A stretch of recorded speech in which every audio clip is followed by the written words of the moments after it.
கோலி talk Kollywood news.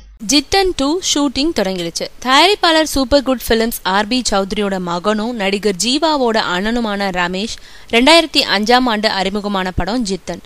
Radhika Sarathkumar தயாரிக்க சரத்குமார் முக்கிய கேரக்டரில் நடிச்சிருந்தாரு. ரமேஷுக்கு ஜோடி பூஜா. வின்சென்ட் செல்வா டைரக்ட் செஞ்சிருந்தாரு. இந்த படம் ஹிட்டாகவே ஜித்தன் ரமேஷ்னே அழைக்கப்பட்டார். ஆனா அதுக்கப்புறம் அமைஞ்ச படங்கள் எதுவுமே ஜித்தன் ரமேஷுக்கு கை கொடுக்கல. கடைசியா ஒஸ்தி படத்துல சிம்புவோட அண்ணனா நடிச்சாரு.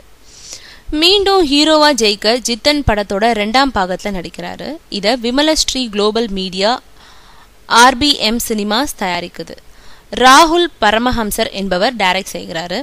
தமிழ் தெலுங்குல தயாராகும் இருக்கும் இந்த படத்தோட ஹீரோயின் இன்னும் முடிவாகல. இருந்தாலும் ஜித்தன் ரமேஷ் தனியா நடிக்கும் காட்சிகள் இன்னைக்குல இருந்து ஷூட்டிங் ஆரம்பிச்சிருக்கு.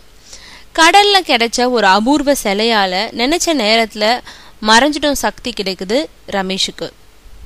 பூஜாவை காதலிக்க அந்த காதலுக்கு எதிரானவங்க அவரை கொன்று விடுறத மாதிரி முதல் படத்தோட கதை முடியும். 2ஆம் பாகத்துல அவர் குண்டு காயம்பட்டு பிழைச்சுக்க அவர் காதலிய கொன்றவங்களை தான் மறையும் சக்தியை கொண்டு பழி வாங்குற கதையாம்.